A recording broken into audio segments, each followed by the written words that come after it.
जय हिंद दोस्तों।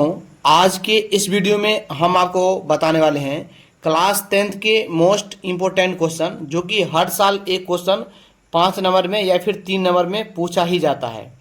यहाँ पर क्वेश्चन है, सिद्ध करें √3 एक अपरिमेय संख्या है। ठीक है, अगर आपने ये सवाल समझ लिया तो एग्जाम में अगर आपको पूछेगा कि √2 एक अपरिमेय संख्या है या फिर √5 एक अपरिमेय संख्या है तो आप आसानी से बना लेंगे, कोई प्रॉब्लम वाली बात नहीं होगा। तो चलिए हम शुरुआत करते हैं और इस सवाल को आप बेसिक समझिएगा। ठीक है, मैं आपको बेसिक समझाऊंगा, कहीं दिक्कत नहीं होगा। ठीक है, लिखेंगे हल। ठीक है, और सबसे पहले हम क्या करेंगे, यहां पे लिखा है √3 एक अपरिमेय संख्या है। ठीक है, क्वेश्चन में आपको यह भी बोल सकता है कि √3 एक परिमेय संख्या नहीं है, तब पर भी आपको क्या करना है, उल्टा मानना है। ठीक है, हमेशा आपको मानना है परिमेय संख्या। यहां पर लिखेंगे माना कि हदम विरोधाभास मानना है, मतलब कि उल्टा मानना है। माना कि √3 एक परिमेय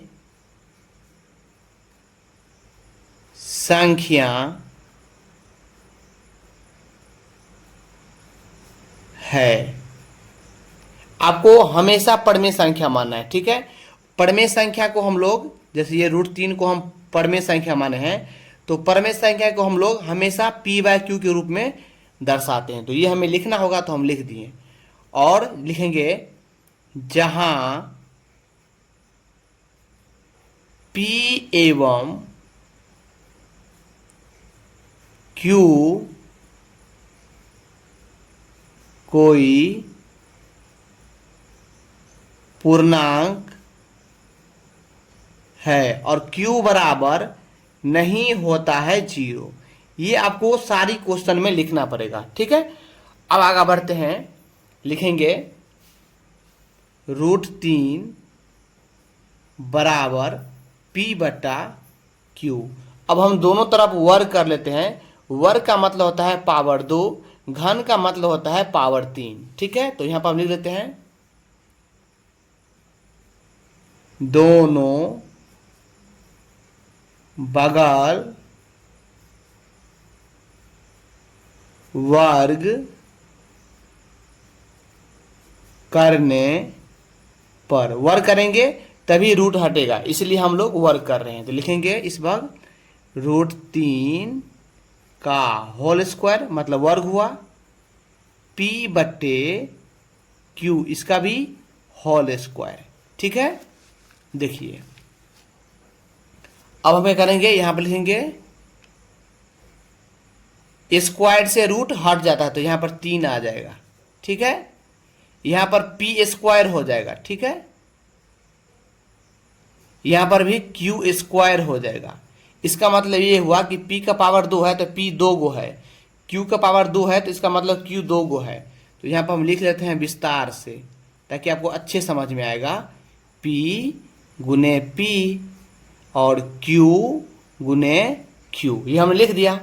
अब ध्यान समझिएगा, अब 3 लिखेंगे, 3 के बाटा में कुछ नहीं है तो 1 है। ठीक है, तो हम क्या करेंगे, यहाँ पर 2 गो q है, गुना में है। ठीक है, सॉरी भाग में है, यानी बाटा में है, इधर आगे गुना में आ जाएगा तो एगो q यहाँ पर आ जाएगा। ठीक है, अब देखिए p को p से गुना करेंगे तो p² हो जाएगा। ठीक है, और यहाँ पर एगो q इधर आ गया तो यहाँ पर सिर्फ एक ही q बचेगा।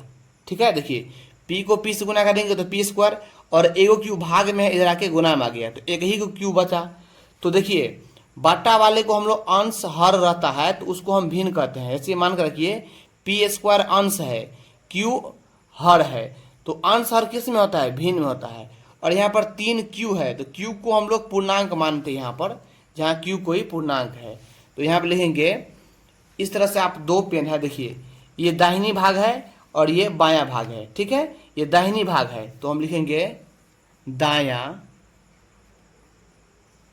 दायां बगल p² q एक क्या है, भिन्न संख्या है। ये भिन्न संख्या है, भिन्न संख्या है। ठीक है, उसके बाद लिखेंगे हम एक और लिखेंगे बायां बगल या बाईं बगल। लिखते हैं बायां बगल 3Q एक क्या है, पूर्णांक संख्या। पूर्णांक संख्या है, ये हमने लिख दिया। अब हम ये करेंगे कि देखिए यहाँ पर पी स्क्वायर बट्टा क्यू है, यहाँ पर 3Q है, यानी दोनों में अंतर यानी डिफरेंट है।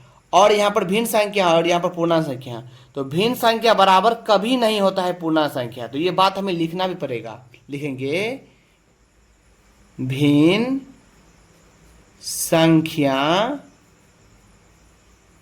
बराबर नहीं होता है, बराबर ये दिए दोबारा काट दिए तो नहीं होता है पूर्णांक संख्या। ठीक है, अब क्या करेंगे तो यहां पे लिखेंगे इसलिए यह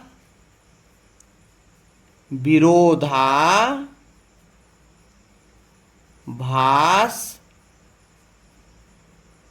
प्राप्त होता है। देखिए पूरा बात आपको लिखना ही पड़ेगा क्योंकि 5 का 5 नोट मिलेगा। चूंकि √3 एक परिमेय संख्या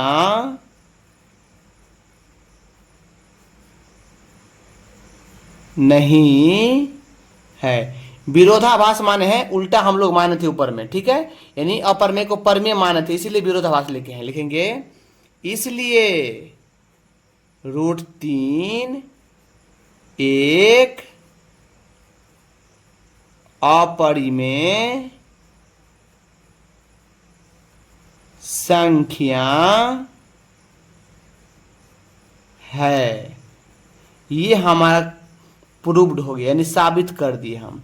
ठीक है, तो इस प्रकार से आप लोग यहां से नोट कर लीजिएगा, यहां से नोट कर लेके अच्छे से आप लोग नोट कर लीजिए। ठीक है, ताकि एग्जाम में आपको पूरा का पूरा नंबर मिले। ठीक है, वीडियो अच्छा लगा हो तो लाइक करना, चैनल को सब्सक्राइब जरूर करना। धन्यवाद।